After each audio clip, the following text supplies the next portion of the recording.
mopepe nyonso maladi ezalaki likolo na elongwa lobiko ekota naye kotala ye lelo mardi ntango na kozonga namona mwana wa na moto azalaki mwana aza na kapasité mayele na bazokundisa ye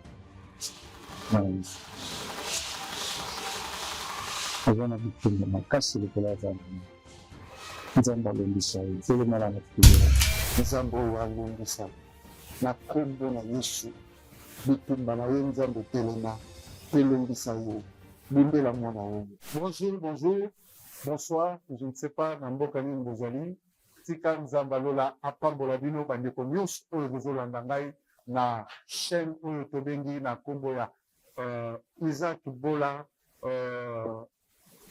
prophétique. C'est bien moi, Moussali Nzambe oyo bozolanda prophète Isaac Bola Pongongo. Je suis là na ya loba biloko mibale misatu na bandeko nyonso oyo bozolanda ngai bao nyonso bazobenga ngai tika nzambe apambola bino bandeko mpele tozoyamba banonce bapele bamessage partout dans le monde entier tika nzambe apambola bino bino bato oyo boza na posa susi ya koluka nzambe. Écoutez ce que l'ange de l'Éternel a dit à Daniel. Il dit Daniel dans le livre de Daniel chapitre 11. La Bible dit, l'ange de l'Éternel apparut à Daniel pour lui dire, dès le premier jour que tu as eu dans ton cœur de s'incliner devant moi, moi l'Éternel, je t'avais déjà exaucé. Gloire au Seigneur. Lorsque tu inclines ton cœur à s'appliquer à rechercher le Seigneur, et Dieu viendra vers vous. 2 Chroniques 26 à partir du verset 3. La Bible dit, lorsqu'il s'attacha à chercher Dieu pendant la vie de Zacharie, qui avait l'intelligence et les visions de Dieu, et l'Éternel l'a prospéré. Gloire au Seigneur. Bien-aimé dans le Seigneur, si tu as besoin de réussir, si tu as besoin d'aller en avant, si tu as besoin de vaincre le combat, comme la Bible nous parle, lorsque Israël se combattait contre les Amalécites, contre Amalek plutôt, la Bible dit, Moïse était sur la montagne, Lorsque le main de Moïse était élevé, la victoire était dans le camp des enfants d'Israël. Lorsque la main de Moïse était élevée, quand maboko ya Mose ezalaki likolo, victoire ezalaki na kaya banguna ya Israël. Victoire ezalaki na ngambo na Israël. Pour dire quoi? Pour dire que lorsque tu associes un homme de Dieu, ntango s'associe mosali ya nzambe na kati ya makambo ya vi na yo eza mpona apropulse yo mpona kopesa yo accès ya kopénétrer dimension mosusu mpe komata na niveau mosusu. Lorsque tu associes un homme de Dieu dans tes prières, dans ta vie, dans ta famille, c'est alors tu donnes la possibilité de surnaturel de pénétrer sur toi et de voler ensemble avec toi. Tu as des problèmes, tu as des complications, tu as des difficultés. Beaucoup de gens ont des problèmes, c'est vrai. L'apparence propre, et ça n'est pas à surtout na poto. Ah, on a Kinshasa, na Brazzaville, na Angola, bazolela pasi minyo kozokota kati na bango bayebi eloko nini bakoki kosala bayebi te comment bakoki kosa sortir. Mosala nzambe moko abengi nga alobi papa na nga aza ndoki monene nayebi te kutu soki nayebi te soki azalaka satana to aza nani nayebisi ye te ata aza ndoki monene nzambe aleki ye na nyonso o yango nabengi yo ndeko na ngai luka nzambe nzambe abimilisama na vi na yo po ete atangisa bolamu na ye na kati na vi na yo nani te nazoyebisa bino mosala nzambe bozosolola ne na miliki oyo bien-aimé, j'ai cherché le Seigneur.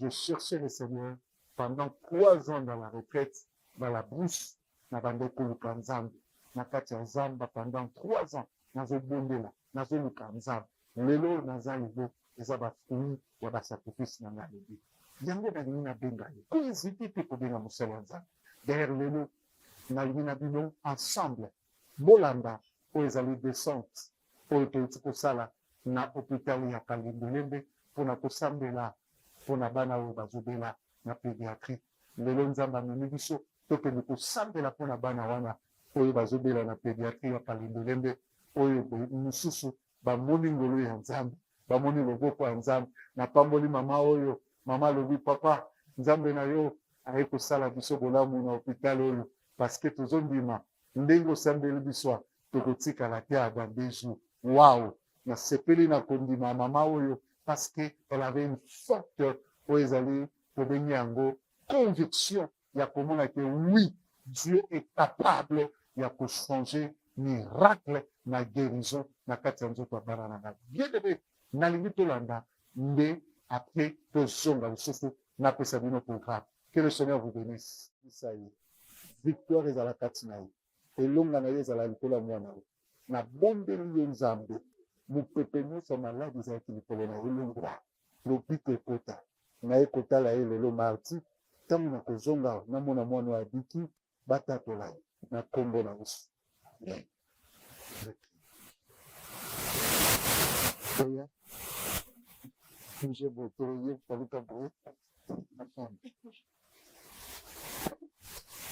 Papa tosambeli mpona mwana oyo bebe kitoko tala maladi ezwi ye Nzambe tolongoli nyonso na be na kombo na Yesu tobengani mipepe nyonso oyo ekolukaki mwana oyo avivre te au nom de Jésus molimo nyonso ya sacrifice tobengani yango nyonso ya mipepe ya mabe tobengani yango yo Nzambe telema mpe longisa ye limbela ye Nzambe baza na mbongo te bakosala nini Nzambe basengi lisunga epai na yo sala na bango ngolu batatola yo na kombo na Yesu. Amen. Na longoli molimo nyonso ya sacrifice ya maladi elongwa kimi ekota na mwana oyo guérison ekota bolamu ya Nzambe etalisama na kombo na Yesu. Amen. Mama tosangola mpona bino papa natiki bango na maboko na yo zala Nzambe okobomba bango mipepa hôpital ezwa bango te soki eza na bato bazokufa bango bakufa te bango balela te na kombo na Yesu. Amen. Nzambe apambola bino kombo na bino nani mama Julie yaya ok nakoleka lisusu samedi et vendredi ya comme ça nakoya je pense que nakoya kotala bino toyebi ke tokoya maboko pamba te koya kotikela bino mpe mwa biloko parce que lelo ezali mbala na liboso toya nde vendredi tokoya tokutala na bino bokoba kaka na losambo. Amen. Nzambe azwa lokomo eza lelo kaka bongo ndenge olobi ndenge mpe kosemela yo kondima na yo nde kobikisa tika Nzambe nanga pambola yo kombo na ngai Pasteur Isaac Paul nazalaka na Afrique du Sud Lubumbashi nde naza vraiment Nzambe na ngai apambola bino. Merci beaucoup. Merci beaucoup. Ila baza tobani na azolo loboko nekita likolo ya mwana oyo nabengani nyonso maladi na kombo na Yesu bikamwa Nzambe ekota papa nalingi mwana bino na hôpital oyo bikisa ye na maladi aza nango lobiko ekota guérison esalema na kombo na Yesu. Amen. Ye mpe azobela papa nasengi bikamwa na yo likolo ya mwana bikisa ye mpe kangola ye lobiko etatolama na kombo na Yesu. Amen. Polo Yesu kangola mwana oyo bikisa ye Nzambe totatola yo likolo ya mwana oyo longola ye na kati ya hôpital oyo maladi elongwa azala guéri na kombo na Yesu. Amen. Tika nasangola mpona biso nyonso toza bakristo ezala catholique protestant toza bakristo biso nyonso nasambeli mpona bino Nzambe natiki bamama oyo babombama na yo babatelama na yo sunga bango na hôpital oyo ngolu ezala kati na bango na kombo na Yesu. Amen. Nzambe apambola bino nakoleka vendredi lisusu mpona kotala bino nazondima ndenge nasambeli tozobima na hôpital. Nzambe apambola mai na ya komela eza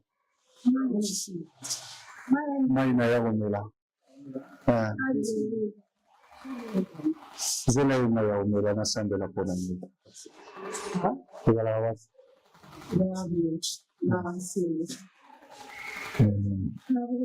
papa na ye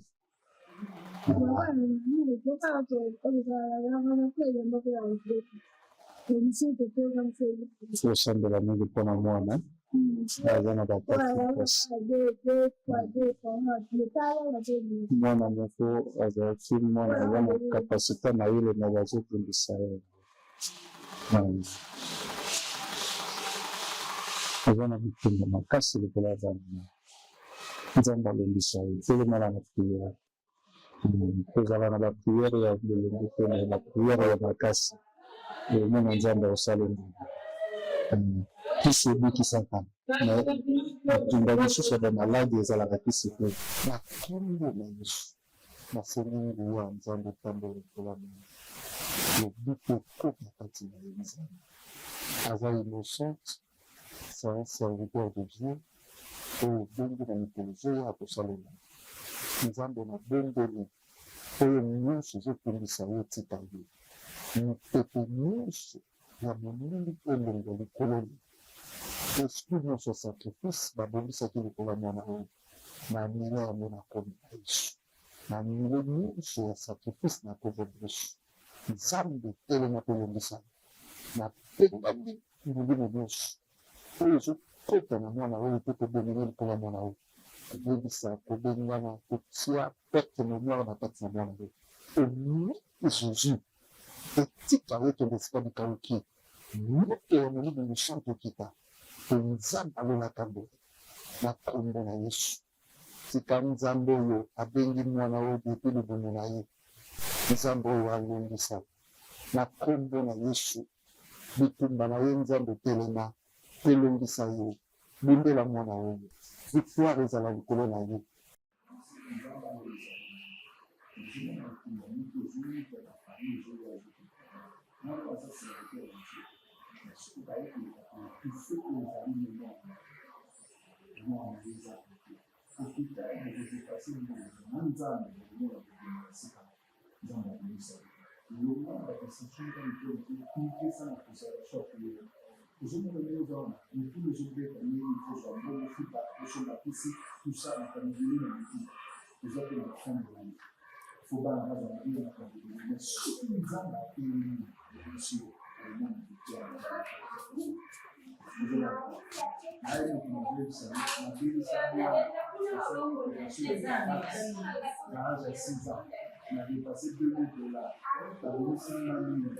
Gloire au Seigneur. Je pense que Bolandi, Oyo, Monsieur Nzambe, Outi Kosala, na niveau ya hôpital ya Kalembelembe, pona Kosala, pona kotalisa ngolu ya Nzambe, Oyo, apesi biso, likolo ya bana oyo bazonyokama. Nyope mwana na azobela, nyope ndeko na azobela, nyope maman na azobela, maladie nyonso za nango, quelle que soit la maladie que vous avez, Dieu est capable. Nzambe azana na koki ya kolukisa. Ne limite pas Dieu, mon frère, ma soeur. Ne limite pas Dieu. Et si quand nous avons que tout est fini, mais ce n'est pas fini. Et si nous avons que le blocage est là, ce n'est pas fini encore. Makambozo simbote, makambozo pesate, musale zate, depo kenda poto, musala malobé zalite, mukande zate. Crois en Dieu. Ndipe la Nzambe. Okomo la Nzambe wana, akosala quelque chose. Le Dieu que nous prions, mon frère, il n'est pas seulement un Dieu qui guérit, mais aussi c'est un Dieu qui donne du travail. C'est le Dieu que nous prions. Ce n'est pas aussi un Dieu qui donne le travail, mais aussi c'est un Dieu qui ouvre des portes. Il est capable. Nzambe ya prophète Isaac Bola, Oyo Bozolanda, Oyo Bozoyoka, humble serviteur, Oyo Azolobela Bino Nangoba, Oyo, bien-aimé, n'hésitez pas d'appeler cet homme de Dieu, Okomonangolu Nzambe, et Kotambola Likonai. Le Dieu de nos pères, le Dieu de Mosé Adinabala, marche avec moi, et Okomonangolu Nzambe, et Kozala Likonai Bino. Tika Nzamba Lola, Atambola Bino. Fin à moi, année Ndesina, mois novembre et en à partir du 25, nous avons 7 jours de prière dans le groupe de WhatsApp. Dans le groupe de WhatsApp, il y a prière. Bien aimé, Bissoa, Eza Bavantir, Eza Lokola Basala Nzambe Moussoussouté, Obengi, et Panabiso, Obengi, Balandeli yo, Baswita ya Kolandela yo, Obengi, Balandeli yo. awa eza obengi balandeli yo po malembe balandeli yo. Donc nous sommes très organisés dans le service na biso, na musala na biso, on est très organisés parce que toyebi nzambe azotambola na biso longo. Le 25 de ce mois ici, nous avons 7 jours de prière oyo tongi tokota na mois de décembre. Ne sois pas discret mon frère, cherche le Seigneur, nzambe akominimisa na likolo. Tozawa le 25, tobandi 7 jours de prière oyo tobengi yango 7 plonges de Naman oyo tokozala en plein service pour que nzambe alola atalisa bolamu na ye likolo na biso. Olingo kota groupe à WhatsApp benga prophète akokotisa yo. Que mon Dieu vous bénisse et que la grâce de Dieu soit sur vous. C'est dans le nom de Jésus. Amen.